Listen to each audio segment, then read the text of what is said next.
Is something burning? John, you burnt the motherfucking toast again. Damn. My bad. So we just have a quick message from our sponsor.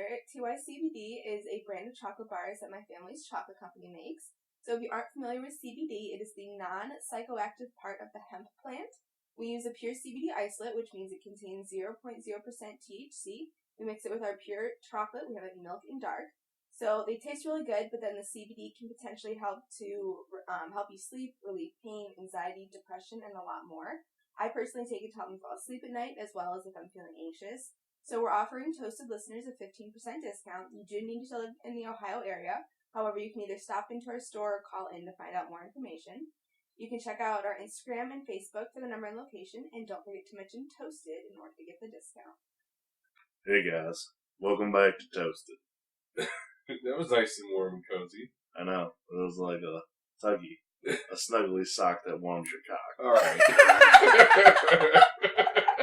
Welcome back to Toasted, as John said. Jesus Christ. I just wanted to give a shout out from last week's episode where we talked about guys and girls and their relationships with other people. If you haven't listened to that one, I suggest checking it out when you're done listening to this one. It was a good one. Shit got real a little bit in that episode. Just a little bit. It did. Alright, so this week we are going to be returning to our Respect series. So Respect! we started with Respect in Society in episode 4, so if you didn't listen to that one, I'd recommend checking that out. But we are returning with Respect in the workplace, so we broke it down into 3 different categories. Respect as an employee, as a coworker, and with customers/clients. So we're going to start off with Respect as an employee. So personally, I feel like one of the most important things is making sure that you show up on time, being punctual, showing your employer that you are there, present, ready to work, willing to work. So make sure that you're not, 5 minutes late. If anything, 5 minutes early is probably the best. I also personally think, depending on, where you work or what the rules are, be careful of how early you come. Because I know, for example, I worked at Target, and we weren't allowed to clock in more than 5 minutes early. But there's also places like my family's company, for example, where we're a small business and every employee and how, what we have to pay, it all adds up. So if an employee clocks in 15 minutes early and there's still other employees that are still clocked in for that 15 minutes, then that's just more that is coming out of the company that they might necessarily be able to afford. 15 minutes every time they work, too. Right, that's just adding up on the paycheck. So it all adds up. Or if you stay 15 minutes later just hanging around chit-chatting. Right. And it kind of goes with one of our other points when it comes to respect as an employee. Like, don't do the bare minimum while you're there. Like, taking advantage of the extra 15 minutes, talking to someone just so you can get paid. Like, if you're going to be there, actually fucking do something. Right. Just stand around, lean around, be on Or your phone. Show up as early as you want, but don't clock in. Right. If you're going to be there, it's fine, just hang out, but don't clock in until you're supposed to. Yeah. I feel it. Or if you want to hang out afterwards, too, because your workplace allows it, clock out, and then chit-chat. Right. Unless you're at the bar, then everyone gets to It's time to go. yeah. Closing time means out. By that, I mean the song. Another thing, if you're an employee, and I know it happens all the time. No, it doesn't happen all the time, but, if you know you can't work, try to get your shift covered. Don't just, make up an excuse to get the day off. If you want a day off, you know what I mean? Look ahead a little bit. If I want a day off, I'm just going to tell you I want a day off. Right. You don't have to, lie about it. Everybody needs a day off every once in a while. There's been several instances where you've gotten a call and it was a Saturday and it's like, I threw out my back, I can't come into work. It's like, no, you didn't. You just went out and drank last night with your friends. You're old, you can't handle the alcohol, and you have Sunday off, so you want 2 days off. You throw out your back? If I see any picture of you moving around before Monday, you're fired. And then you come back to work on Monday and you're perfectly fine.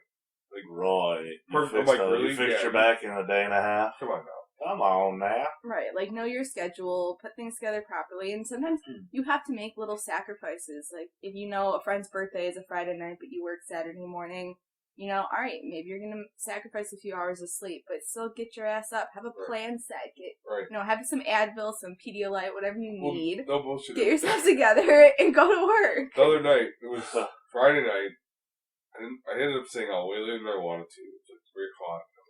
I had to be up at 8. I thought Charlie wasn't coming home. Yee. So I had to like make sure I got up in the morning, take the dog out, feed the dog. Shit. So I'm like, all right, I'll get up at 7:55. Wake up, and then, right before I went to bed, I'm like, "You're gonna own this bitch. You're gonna get up. You'll be fine. You get up. You'll be great." And I woke up and I was up and I got my shit done. Charlie actually came home, so I had to take care of the dog. I was early to work, but it was like I convinced myself the night before that you're gonna get up and you'll be fine, and I didn't feel tired at all yesterday. I actually did that this past weekend too because I worked on Saturday morning and Friday night I went out and I was probably out till almost 2. And I knew I was going to be exhausted the next day, but what I did was I purposely set my alarm for slightly even earlier than I normally would. Like, normally, if I was out the night before, I'd let myself sleep in as much as possible. Right. But I purposely set it earlier, and it allowed me to get up and just chill and relax. Right. So by the time I got to work, I felt like I'd been up for hours, and I just felt like, all right, this is just part of my day, because I allowed myself that chill time to actually wake up and, like, have some coffee and eat some breakfast and and like get and I felt much better. Even though I was tired, I felt more present and relaxed. And then one of the last points when it comes to being a strike as an employee, have pride in what you're doing. You know what I mean? Like, if you're gonna be there, I just feel like if you enjoy what you're doing, while you're working, it's just easier. You know what I mean? That, and it's not like it's a hobby of yours. It's work. You're being paid to be there, so should perform. Right. Get along with your coworkers, have a good time. Like, I don't know. It's just enjoy and work hard. You know what I mean? It's not that hard. Just work hard, guys. Just work hard.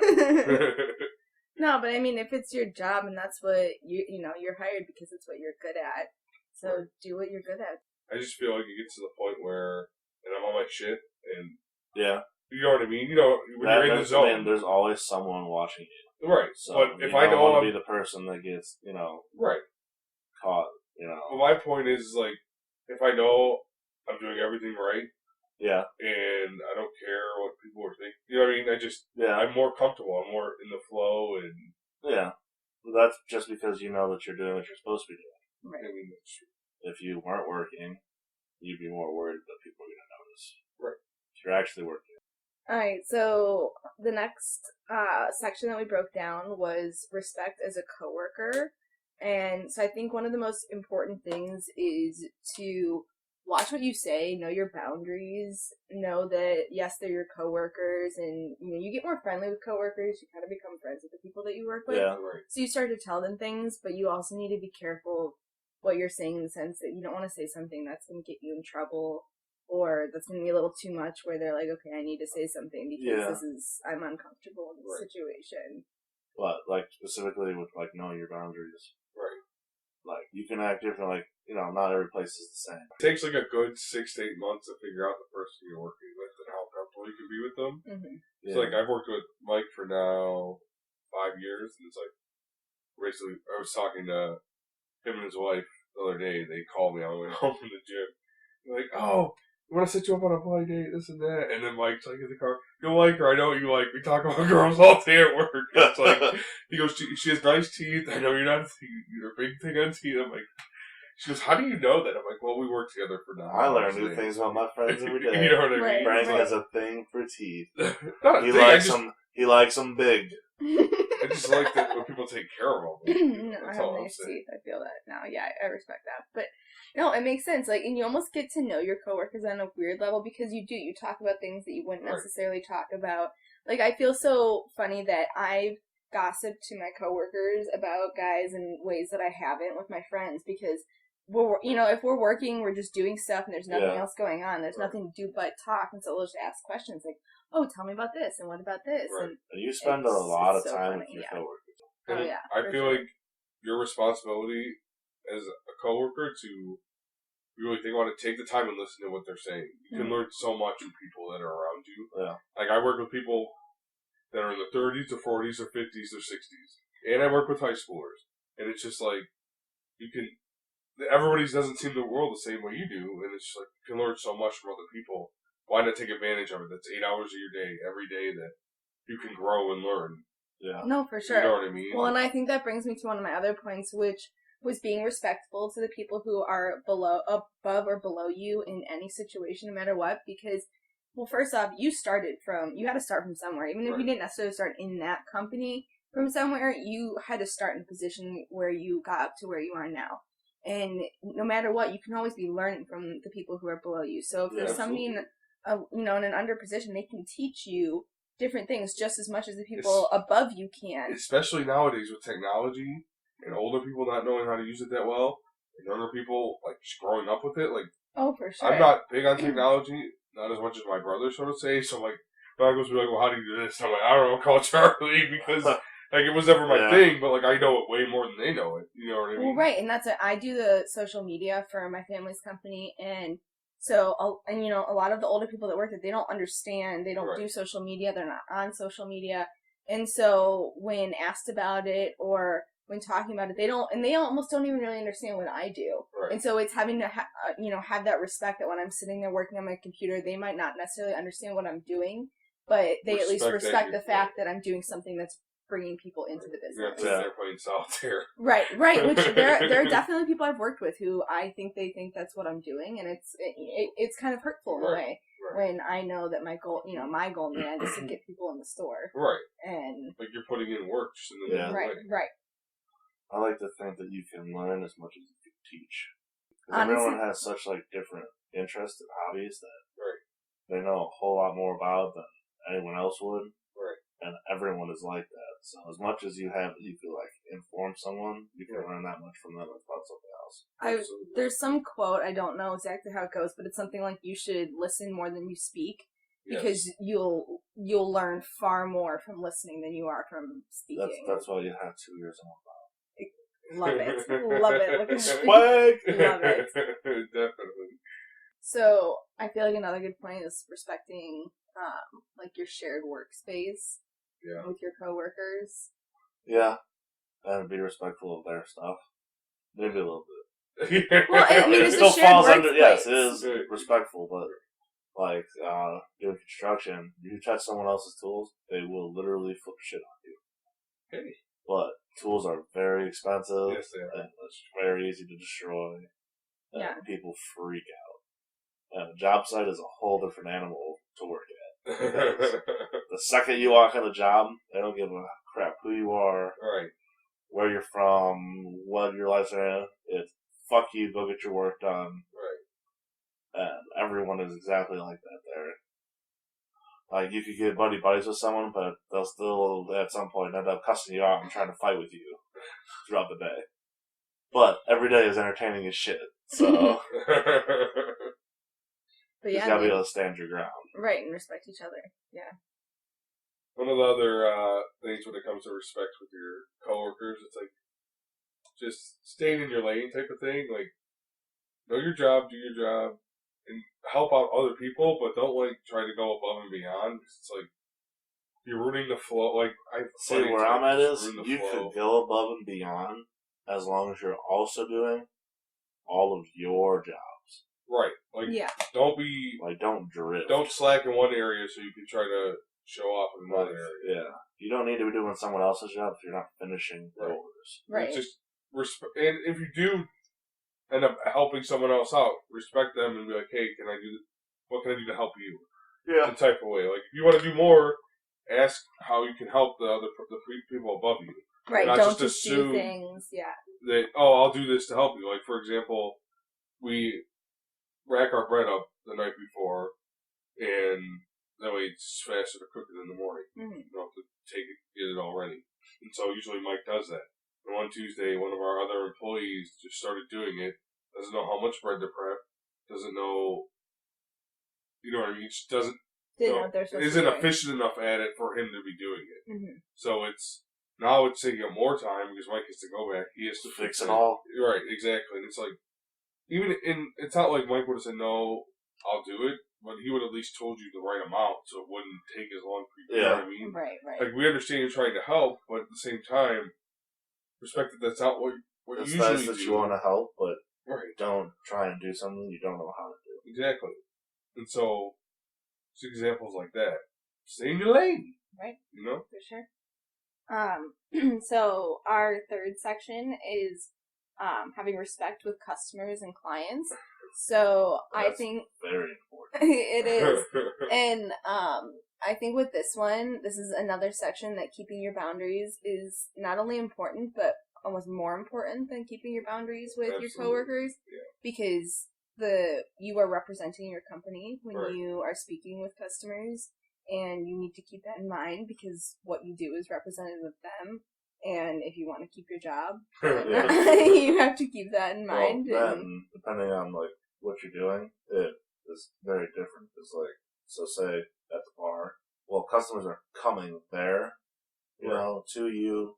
Right. They're in there, so you can afford to be one way with them. But again, it's like knowing your boundaries. You know how you can act for them.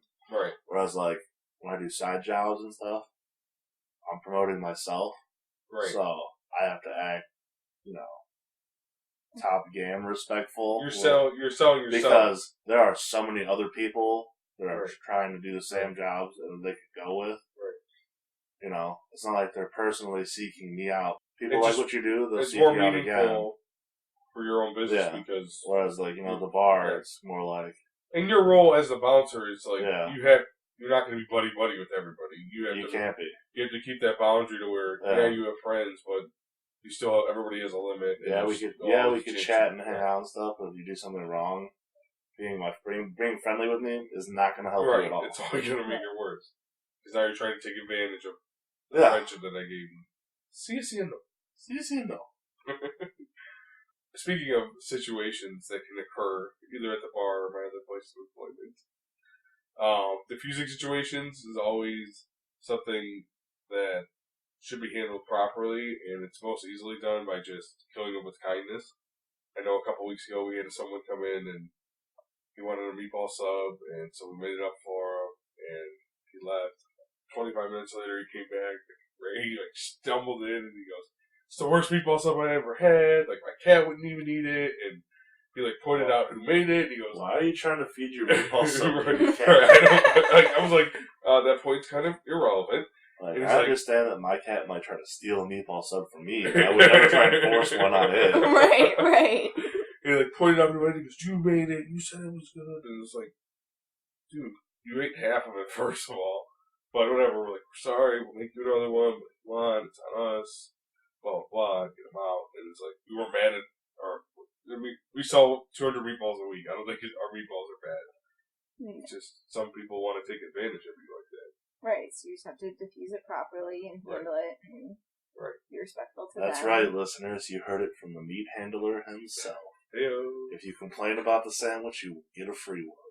Ooh, if I know you, it ain't happening. I'm going to charge you double for wasting my time.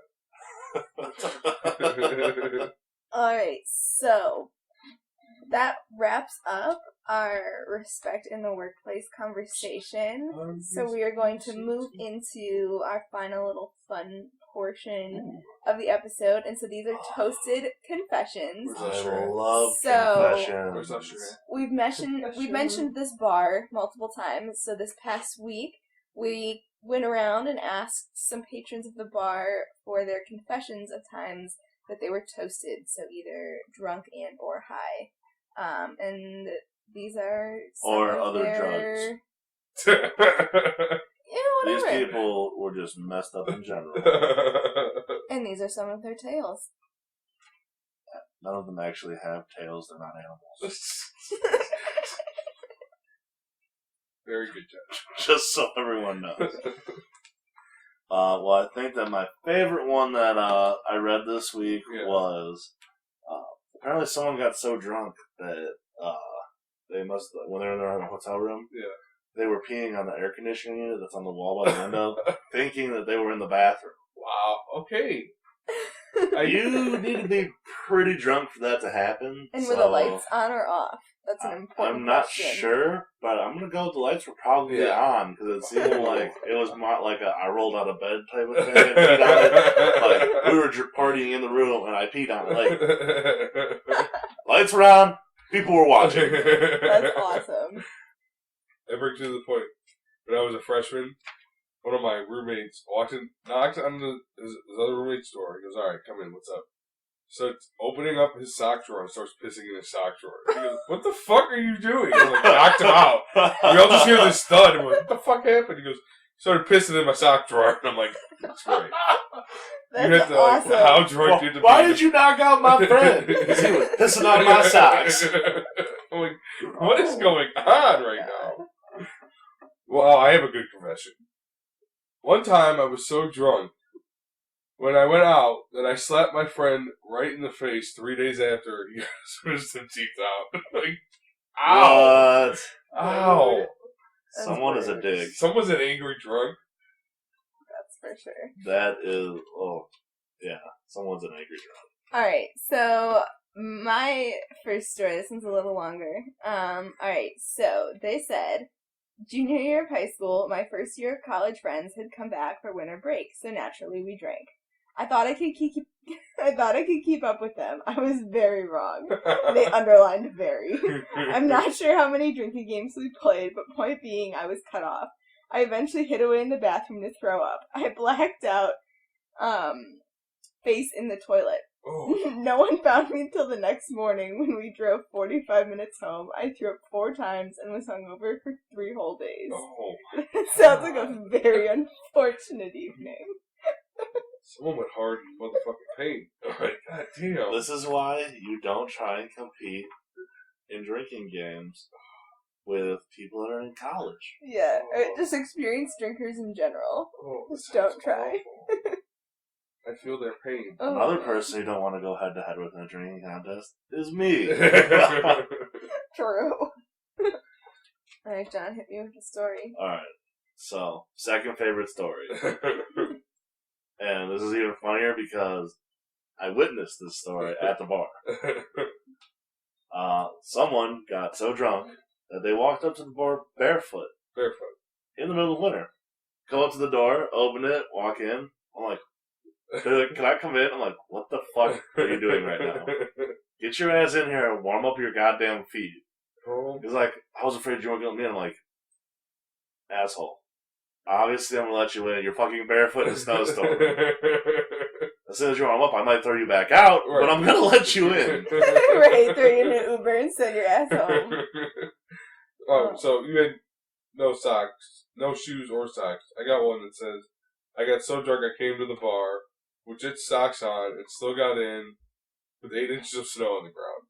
So apparently it was just that this This blizzard, is a trend. people did not want to wear shoes. Well, let's put it this way. They know that I have a soft spot for cold feet in the middle of winter. So I let them all in. It's What one can I way to look at say? it. It's That's definitely fair. one way to look at it. Maybe I have something with feet. I don't know. Oh, alright. Swoop! Learning things today.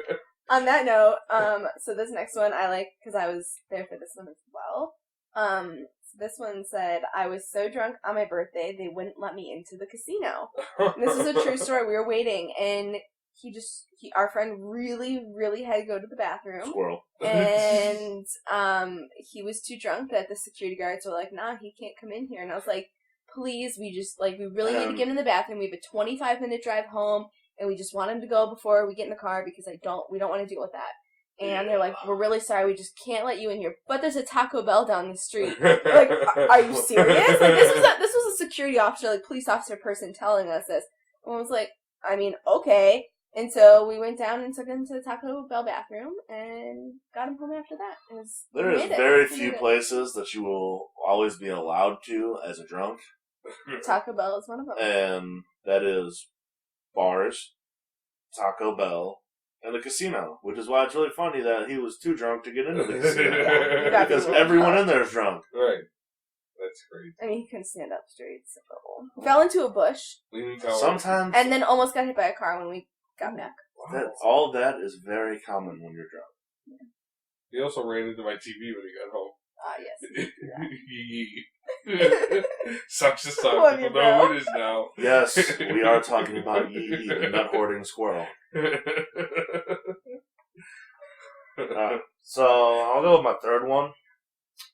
This made my number 3 on my favorite list, and these were all very close together. By the way, I was almost too hard to pick.